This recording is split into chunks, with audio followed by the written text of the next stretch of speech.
Hello ladies and gentlemen, and welcome back to my channel for another Hot Toys Secret Base figure preview video. Before we begin, I want to say a massive thank you to Ryan Kirkwood for going out in person and snapping these gorgeous high-res pictures. Show Ryan some love in the comments below because without him, this series literally wouldn't be possible. Now I'm pre-ordering my Ahsoka from Pop Collectibles. As always, do your own research, make sure you are comfortable before buying.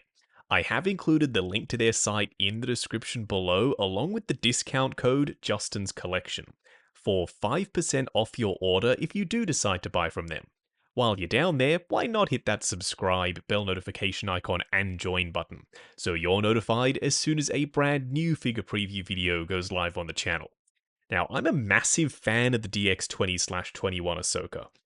There's no denying, though, that this new one from the Ahsoka series, dubbed Ahsoka the White, is vastly superior, specifically when it comes to the head sculpt. You'll see what I mean a little bit later.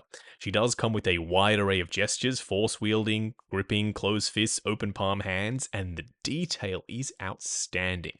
There's some sculpted in stitching, there's a subtle translucency to the skin, which almost gives it that subsurface scattering effect, making it look very realistic, even though, yes, it is orange. You can even see that they've sculpted in the fingernails. And on the back of the hands, you've got some very samurai-style armor. It's got this almost quilted/braided look around the edge, and you'll see more of that on the rest of the outfit. Now, she does come with multiple different styles of lightsaber blades, a shorter one and a longer one done in this almost smoky white plastic, plus the swooshing blade effects. She also comes with two different styles of her lightsaber hilts, making 4 hilts in total. She's got the USB style ones, and she's just got the normal lightsaber hilts. Now, unfortunately, the USB powered lightsaber hilts just aren't fantastic. And if you're not going for the poncho look for Ahsoka, you're just going with the sleeveless look, there's nowhere really to hide the cable, unless you sort of tuck it somewhere. I'm not exactly sure how you're going to do cable management with Ahsoka.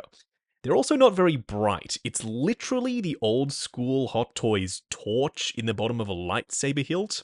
They used to do button cell batteries, now they do USB. That's the only difference. I'd even go so far as to say that because the light up effect is so lackluster and now you have to find somewhere to put a cable, it might even be less convenient. If the lightsaber looked better lit up, then I'd say that okay, the USB cable management is worth worrying about. Because it isn't, yeah, maybe not so much, at least for me personally. Now, she does come with 2 different face sculpts this time. Not head sculpts, just the face. So, if you were like me and you were flicking through the promo pics thinking, oh yes, now I have a second head sculpt, I can upgrade my DX20 Ahsoka. Well, you can't really because she only comes with 1 set of Leku. Unless, of course, this faceplate or the other one is compatible with the original Leku from DX20/21. We'll just have to wait and see when Ahsoka releases. Fingers crossed, although the headdress piece does look a little bit different this time round, so I'm not sure about compatibility. Either way, I dig this expression. It's more fiery, she's got her teeth exposed, and you can still move the eyes, just like the DX version of Ahsoka. The base? Gorgeous.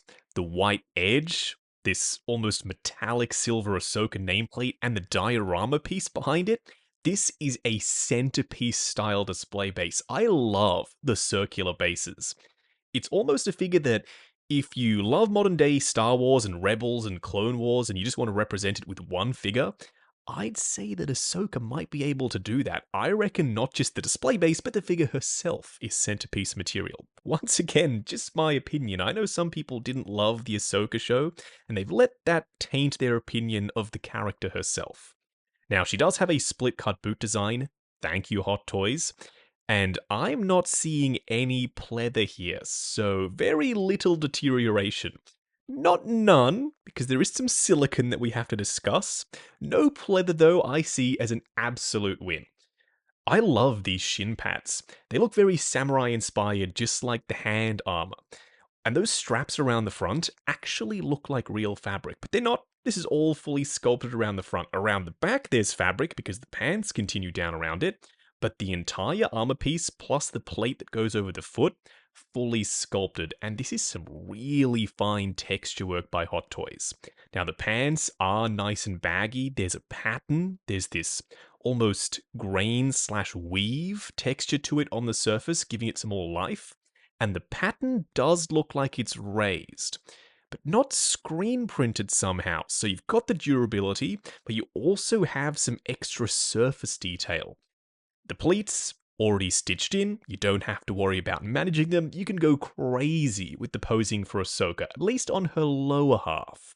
She does have multiple rubbery belts, and some beads just dangling down from her belt area.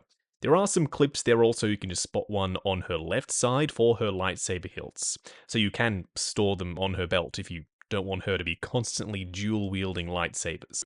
As if you wouldn't though, come on, everyone's going to have Ahsoka displayed with her blades out. Now the belts are adjustable because they're made of that rubbery plastic, so you will be able to move it up and down and slide it around.